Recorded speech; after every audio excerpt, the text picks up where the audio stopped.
8. Jennifer Carvajal.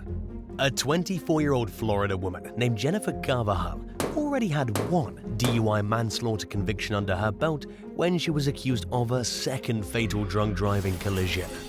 The first deadly accident happened in February 2014 when she crashed a large SUV into another car in Plant City during the early morning hours, killing a 52-year-old newspaper delivery man named Keith Allen Davis.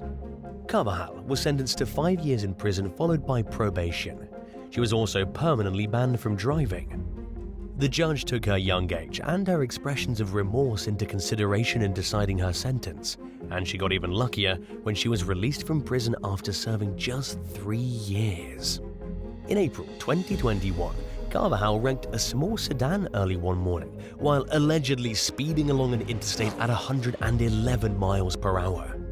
A highway patrol sergeant was attempting to pull her over when the car veered off the road and up an embankment, causing it to become airborne. The vehicle flew over a fence and landed on a truck, then overturned and collided with a concrete pillar and a palm tree.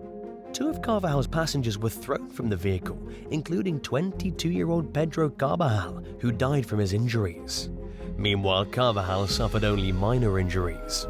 According to court documents, she claimed that she had arrived at the scene after the accident, despite being covered in glass, debris, and injuries consistent with a car crash.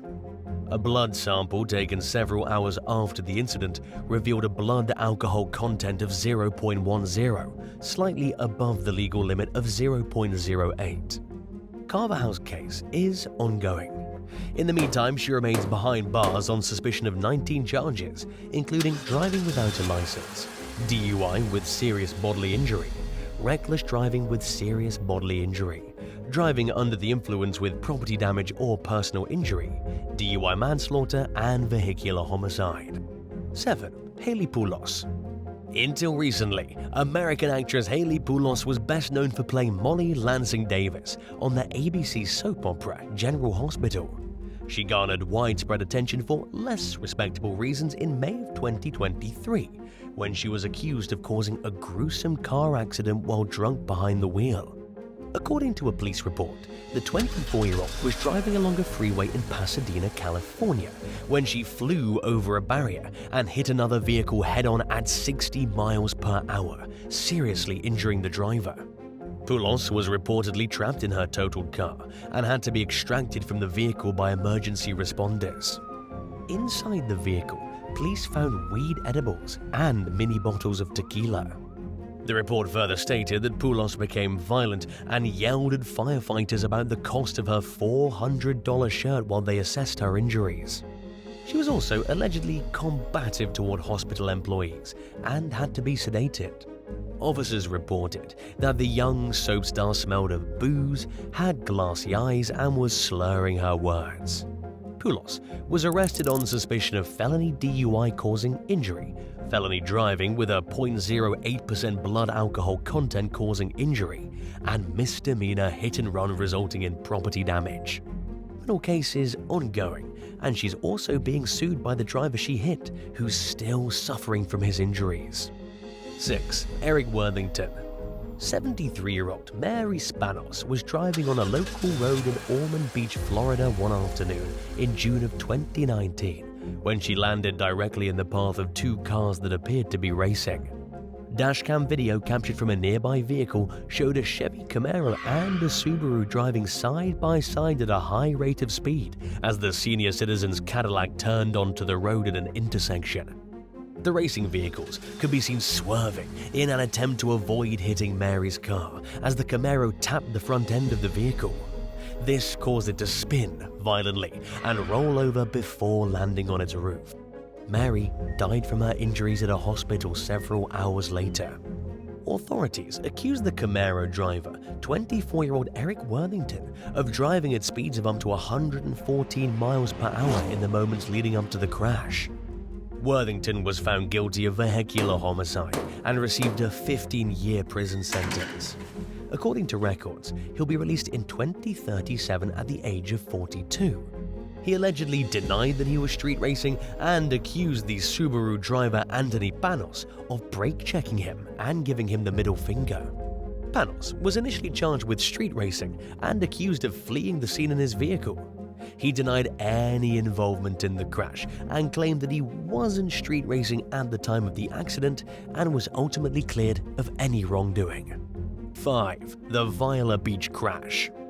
A British indie band called Viola Beach appeared to be on the brink of big success when tragedy unexpectedly struck in February 2016. The four musicians had just finished playing at a music festival outside Stockholm and were en route back to their hotel room during the early morning hours with their manager, 32-year-old Craig Tarry, behind the wheel. During the drive, the vehicle approached a bridge that was being raised so that a large ship could pass through the canal below. There were nearly a dozen flashing lights and signals to warn drivers that the road was being lifted, along with 2 safety barriers in the middle of the road. Tarry should have noticed the signals and barriers, but he only stopped briefly before squeezing past traffic on the shoulder and accelerating to nearly 60 miles per hour. The car struck both barriers, fell off the road, and plunged 80 feet to the water below, killing all 5 occupants. Investigators struggled to understand how and why Tarry and the band missed the glaringly obvious warning signals, which are designed to give drivers ample time to slow down and stop while they wait for the bridge to be moved back into place. An autopsy revealed that Tarry had no drugs or alcohol in his system at the time of the crash, making authorities even more confused about what might have caused the deadly accident.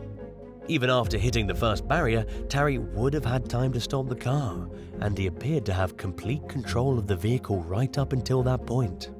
A coroner's inquest ruled that Tarry and the members of Viola Beach died in a car accident, but failed to glean any deeper insight on what caused the tragedy. The most concrete certainty that came out of the investigation was the conclusion that the circumstances surrounding the crash may forever remain a mystery. 4. Mystery hit and run. In what began as a typical traffic stop one evening in October 2012, a police officer in Evesham Township, New Jersey, pulled over an 81-year-old woman who was driving erratically. Upon taking a closer look at the senior citizen's car, the cop noticed that it had a busted windshield, a dented hood, and a broken headlight. There was also human blood and hair on the vehicle's hood, leading the officer to suspect that the driver had hit a pedestrian. Based on the evidence, law enforcement concluded that the victim most likely suffered severe and possibly fatal leg and head injuries. The elderly motorist told police that he became disoriented while driving home from a mall. He admitted to hitting something with his vehicle, but he couldn't remember what he crashed into or where it happened. Even after being taken on a drive to help jog his memory, the old man was unable to explain the disturbing condition of his car. Meanwhile, police searched high and low for a victim who would have undoubtedly needed medical attention if they had survived.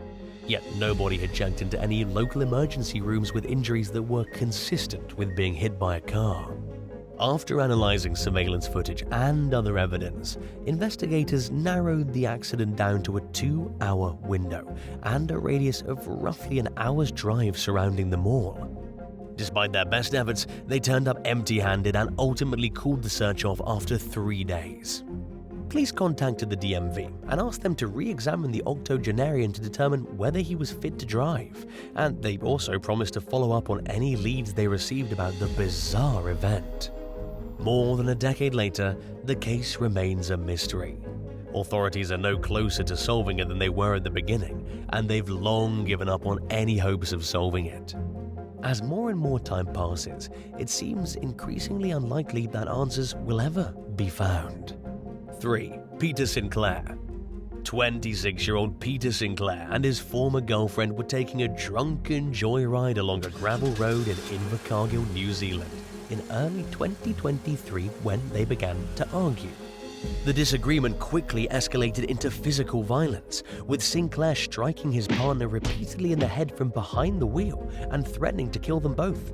During his fit of rage, he veered off the road and crashed head-on into a wooden bridge barrier, causing the vehicle to overturn onto its passenger side and slide down the road. He was later accused of trying to drive off the bridge. Thankfully, neither party was seriously injured. Sinclair fled the scene on foot and was apprehended at his home 6 hours later. He eventually pleaded guilty to reckless driving, aggravated disqualified driving, and assault in a family relationship. The judge spared Sinclair from jail time and sentenced him to a year of probation and community service and revoked his driver's license for a year. Sinclair apologized at his sentencing, and his lawyer emphasized in court that the defendant had voluntarily gotten therapy and participated in an anti-violence program. The defense attorney even described his client as having come on leaps and bounds since the incident and since Sinclair and his victim ended their relationship. But the judge seemed unmoved. In fact, she said that she didn't understand why Sinclair wasn't charged with attempted murder, noting that his apology would be useless if the incident had resulted in the victim's death. She agreed with Sinclair on one thing, that his relationship with the victim was toxic and that the two were better off broken up. The judge further admonished him for his previous offenses, which included 2 convictions for assaulting a woman and 2 for driving without a license. She gave Sinclair a firm warning that if he did not stop his criminal behavior, she would not be able to keep him out of jail. 2. Russell Norris. During the late afternoon, one day in June of 2023, a Georgia man named Russell Norris allegedly crashed his Chevy Tahoe while driving drunk on a bridge in the city of Rome. Police arrived at the scene to find the SUV overturned and surrounded by debris. Witnesses describe seeing Norris's vehicle weaving in and out of traffic at a high rate of speed before he rammed into another car. He lost control of the Tahoe and struck a bridge, leaving a gaping hole in the structure and causing the SUV to flip over in the middle of the road. According to bystanders, Norris climbed out of the vehicle and fled the scene on foot. While investigating the scene, police found a cell phone with its GPS open. A short while later, law enforcement received a tip that the suspect was seen walking outside a Taco Bell restaurant near the address that was entered into the GPS. Norris allegedly confessed to drinking half a bottle of vodka before crashing his SUV. He reportedly told police that he was on his way to meet a woman at the address in the GPS and admitted that the cell phone found at the crash site was his. Officers noted in their report that they smelled booze on Norris's breath, and he was taken to the hospital for a blood sample. It may not have been Norris's first brush with the law. According to a news report from 2021, a 21-year-old man named Russell Norris was arrested in the nearby city of Cave Spring on suspicion of simple battery. He was accused of throwing a cell phone at a young woman, causing a laceration to the back of her head. In July of 2022, he was charged with violating probation for a previous offense. It's unclear whether the man in the previous reports is the same Russell Norris who was recently arrested on suspicion of DUI, and the outcome of the case remains to be seen. 1. Triple street race ends in tragedy. In what can only be described as a senseless and avoidable tragedy, a young man from North Carolina named Ivan Morales Galvez died in August 2023 after being struck by a street racer. Emergency responders did everything in their power to try saving his life, but he succumbed to his injuries on the way to the hospital. According to Charlotte-Mecklenburg police, a Camaro struck Galvez as he was making a left-hand turn, causing his car to spin out and slam into a tree.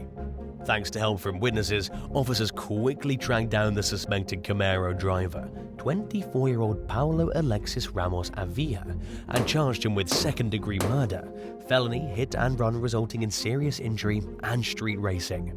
The driver of the other vehicle involved in the street race, which was also a Camaro, was identified by police as 35-year-old Javoris Williams. He allegedly fled the scene in his vehicle without stopping after the accident and faces 1 count each of second-degree murder, reckless driving, and spontaneous speed competition. Avila and Williams were allegedly driving 100 miles per hour in a 45-mile-per-hour zone during the moments leading up to the deadly wreck. Morales Galvez never stood a chance, in the words of Detective Tonya Arrington, who spoke with local station WCNC. In a statement, she reminded the public that street racing is not an innocent or victimless crime and that it potentially comes with life-altering and potentially deadly consequences. Charlotte has experienced a growing problem with organized street races in recent years, but police believe that this was an isolated case of spontaneous racing. It's unclear whether these suspects knew each other prior to the accident. Thanks for watching. Would you rather lose your driver's license for 2 years or spend 2 months in jail for a driving-related charge but get to keep your license? Let us know in the comments below and don't forget to subscribe. See you next time. Bye.